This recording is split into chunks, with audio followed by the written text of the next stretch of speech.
లెవిథాన్. మనం ఈ వీడియోలో లెవిథాన్ గురించి పూర్తి వివరంగా తెలుసుకుందాం.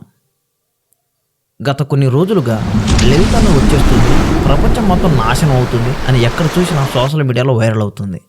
సముద్రంలో నివసించే జలచరాలు ఒడ్డుకి వస్తున్నాయని, సముద్రంలో నిలవడానికి కూడా అక్కడ భయంకరమైన జీవి వాటిని తరుముతుందని అనేకమైన ఊహాగానాలు రూపొందుతున్నాయి.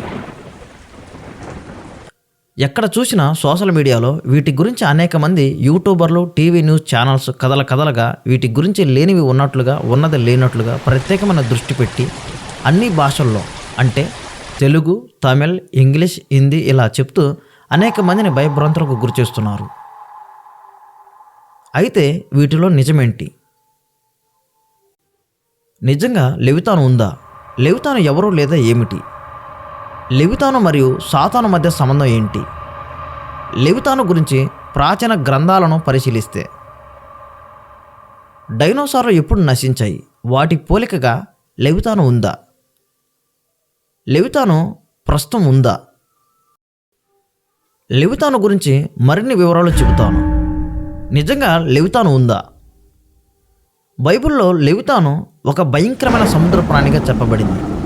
ఇది సాధారణంగా అజయశక్తి, ఎటువంటి భయము లేని వినాశనం లేదా క్రమరాహిత్యాన్ని సూచిస్తుంది.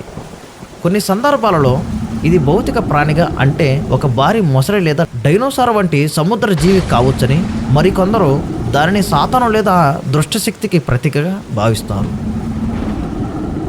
లెవిథాను ఎవరు లేదా ఏమిటి?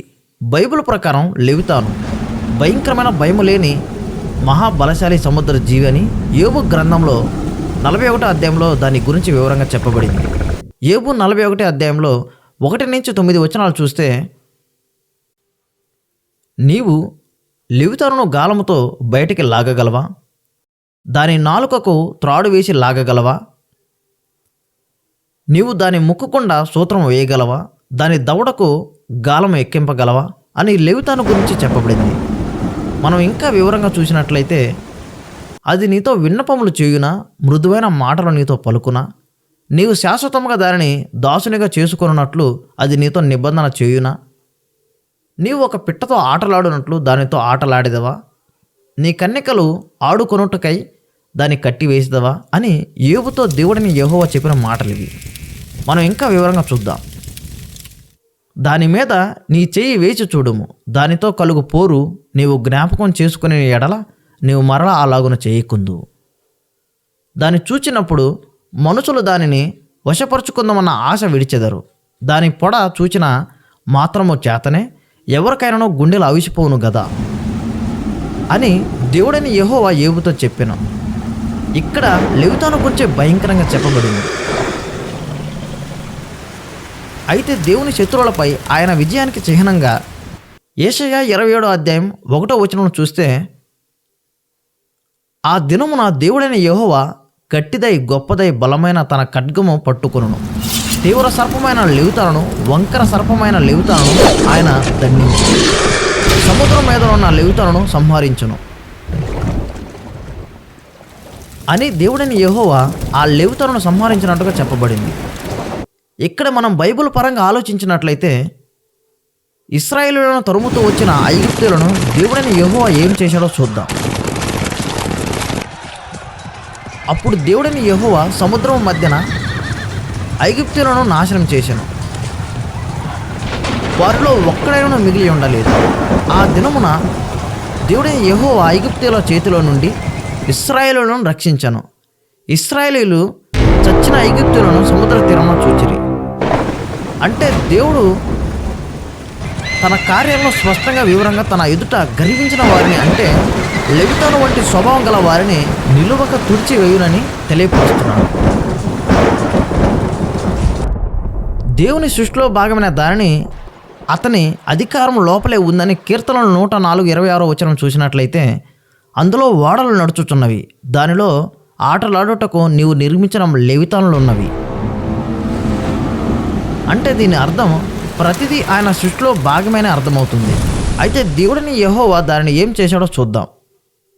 యెషయా 51 అధ్యాయం 9వ వచనం చూసినట్లయితే, దేవుడని యెహోవా బాహువా లెమ్ము లెమ్ము, బలము తొడుగు కొమ్ము, పూర్వకాలంలోనూ పురాతన తరములలోనూ లేచున్నట్లు లెమ్ము.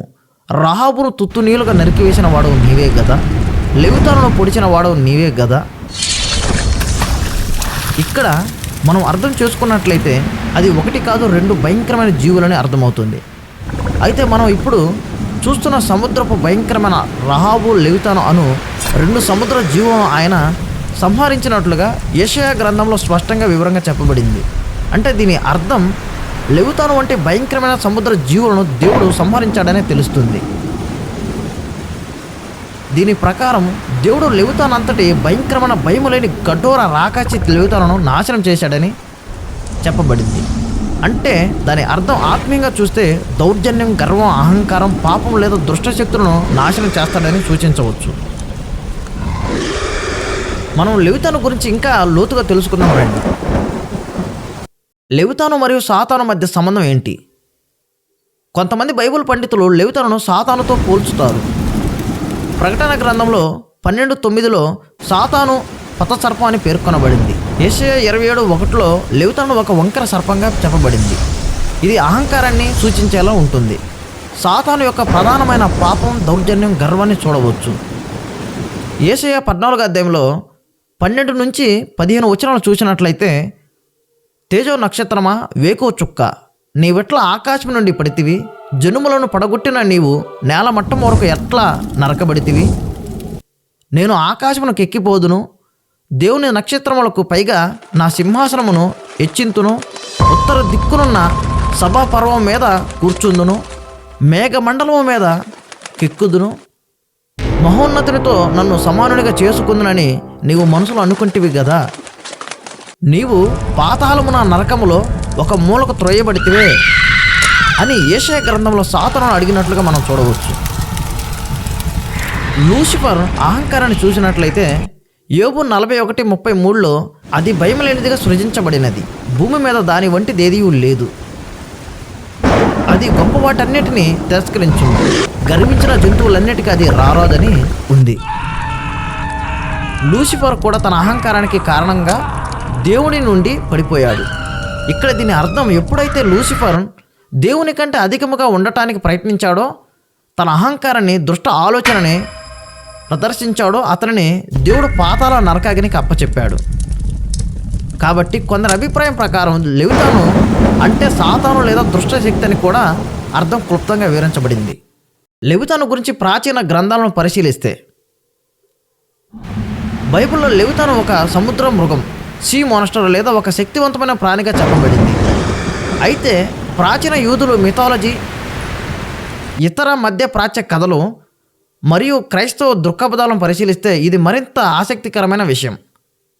హిబ్రూ మిథాలజీలో లెవితానును, హిబ్రూ పండితుల కథల ప్రకారం లెవితాను దేవుని సృష్టిలో ఒక అద్భుతమైన భయంకరమైన ప్రాణి అని, కొందరు రబ్బీసు లెవితాను గురించి చెబుతూ దేవుడు ప్రపంచాన్ని సృష్టించినప్పుడు ఒక మగ, ఒక ఆడ లెవితాను సృష్టించాడని నమ్ముతారు.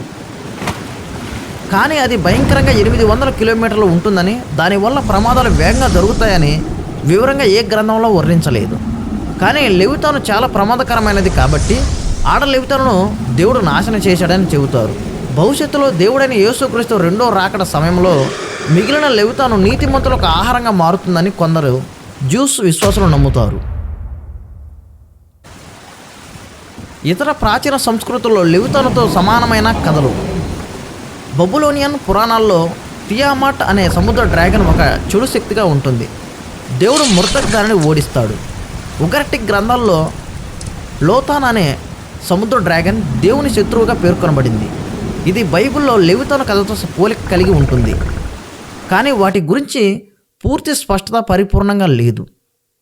చరిత్ర పుటల్లోకి వెళ్తే డైనోసార్లు ఎప్పుడు నశించాయి? వాటి పోలికగా లెవితాను ఉందా? డైనోసార్లు నిజంగా ఉన్నాయా? అవును, ఫాజిల్స్ ద్వారా డైనోసార్లు సుమారు 165 మిలియన్ సంవత్సరాల భూమిపై జీవించాయని నిర్ధారించారు. డైనోసార్లు సుమారు 66 మిలియన్ సంవత్సరాల క్రితం పూర్తిగా నశించిపోయాయి.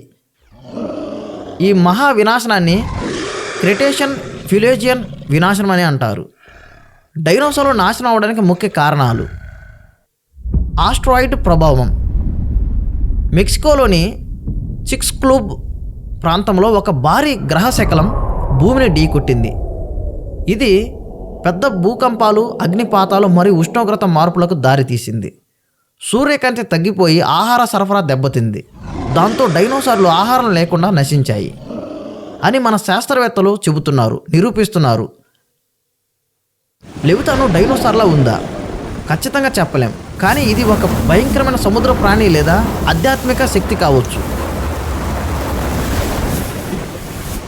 లెవితాను ప్రస్తుతం ఉందా? ఈ ప్రశ్నకు 3 కోణాల నుండి సమాధానం చెప్పవచ్చు. భౌతికంగా చెప్పాలంటే సైంటిఫికల్లీ లెవితాను ఇప్పుడు ఉండకపోవచ్చు. కానీ పురాతన సముద్ర మృగాలకు ఇది ప్రతీక కావచ్చు. కొందరు ప్రాచీన పండితులు లెవితాను ఒక డైనోసార్ తరహా సముద్ర ప్రాణి అని భావిస్తారు. ఇది ప్రాచీన సముద్ర మొసలి లేదా మొగల్డన్ షార్క్ కావచ్చని కూడా నమ్ముతారు. కానీ ఈ జీవి ఇప్పటికీ ఉన్నట్టు ఆధారాలు లేవు. కానీ మీరు చూస్తున్న ప్రధానమైన ఈ చిత్రము కేవలం భూమి పొరల మార్పుల వల్ల ఏర్పడినదిగా సైంటిస్టులు వివరంగా నిర్ధారిస్తున్నారు కూడా. ఆధ్యాత్మికంగా చెప్పాలంటే స్పిరిచువల్లీ లెవితాను ఒక ప్రత్యక్ష ప్రాణి కాదని, అది అహంకారం, అశాంతి లేదా దుష్టశక్తికి ప్రతీక అని కొందరు నమ్ముతారు. కొన్ని ఆధ్యాత్మిక సిద్ధాంతాల ప్రకారం ఇది సాతాను యొక్క ప్రతీక కావచ్చు. భవిష్యత్తులో చెప్పాలంటే ప్రొఫెటికల్లీ కొందరు విశ్వాసులు భవిష్యత్తులో లెవితాను మళ్ళీ కనిపించవచ్చని నమ్ముతారు. దానికి కారణాలు కొన్ని మిలియన్ సంవత్సరాల క్రితం అనేకమైన డైనోసార్లు, ప్రత్యేకమైన రాక్షస బలులు వంటివి ఈ భూమి మీద సంచరించాయని చాలా ఆధారాలు మనం చూడవచ్చు. ఇప్పటికీ మన సైంటిస్టుల పరిశోధనల శాఖలో కొన్ని విభాగాలను చూసినట్లయితే వివరంగా అర్థమవుతుంది. వాటి కళేబరాలతో, వాటి ఎముకలతో ఆర్కియాలజిస్టులు ఇప్పటికీ అనేకమైన నిరూపణలు చేస్తూనే ఉన్నారు. వాటిని మనం ఇప్పుడు భూమి మీద చూడటానికి కనిపించడం లేదు. మనిషి భూమిని, ఆకాశాన్ని చుట్టినట్టుగా సముద్రపు లోతుల్లోకి ఇంతవరకు ఎటువంటి పరిశోధనలు చేయలేదు. దానికి కారణం సముద్రంలో ఎక్కువ ఒత్తిడి ఉంటుంది కాబట్టి. ఇప్పటి వరకు 5% మాత్రమే పరిశోధనలు జరిపిన సైంటిస్టులు మిగిలిన 95% పరిశోధన చేయలేక విఫలమయ్యారు. కానీ సముద్రము అడుగు లోతులలో ఈ క్రూరమైన భయంకరమైన జీవులు ఉండవచ్చునని బైబిల్ చెబుతుంది. దేవుడు మానవాళితో పాటు భయంకరమైన జంతువులను కూడా తయారు చేయడం జరిగింది. దానికి కారణాలు రాబోయే భవిష్యత్తులో తెలుసుకుంటాం. ఇది యుగాంతంలో ఒక ముఖ్యమైన పాత్ర పోషించవచ్చని భావిస్తున్నారు. దీనికి ఎంతవరకు నిజముందో ఎవరికి తెలియదు. కానీ మనకి లెవితాను వంటి క్రూరమైన భయంకరమైన జీవి ఉందని ఎటువంటి ఆధారాలు లేవు. సందేశం: లెవితాను బైబిల్లో ఒక గొప్ప రహస్యం. ఇది ఒక భౌతిక జీవి, ఆధ్యాత్మిక శక్తి లేదా భవిష్యత్తు ప్రవచనంలో ఒక భాగంగా ఉండవచ్చు. దేవుడు శత్రువులపై ఎల్లప్పుడూ గెలుస్తాడు. ఆత్మీయ భాషలో చెప్పాలంటే ప్రతి మనిషిలో లెవితాను ఉంటుందని మన దేవుని ఉద్దేశం. ఉదాహరణగా గర్వం, అహంకారం, అధికారం, చెడు ప్రవర్తన, డబ్బు, వ్యామోహం, కీర్తి కోసం పోరాటం. మనిషి తన ఉద్దేశాలను, సుబుద్ధిని మంచిగా ఉపయోగించకుండా చెడుని పరిగణలో పెట్టుకొని తన జీవితాన్ని కొనసాగించడమే దీనికి ఉదాహరణగా నిలుస్తుంది. న్యాయానికి, అన్యాయానికి పోరు శాశ్వతంగా ఉంటుందని చెప్పవచ్చు. కానీ తుది తీర్పు న్యాయం వైపు ఉంటుంది. ఎందుకంటే దేవుడు న్యాయం వైపు నిలుస్తాడు కాబట్టి.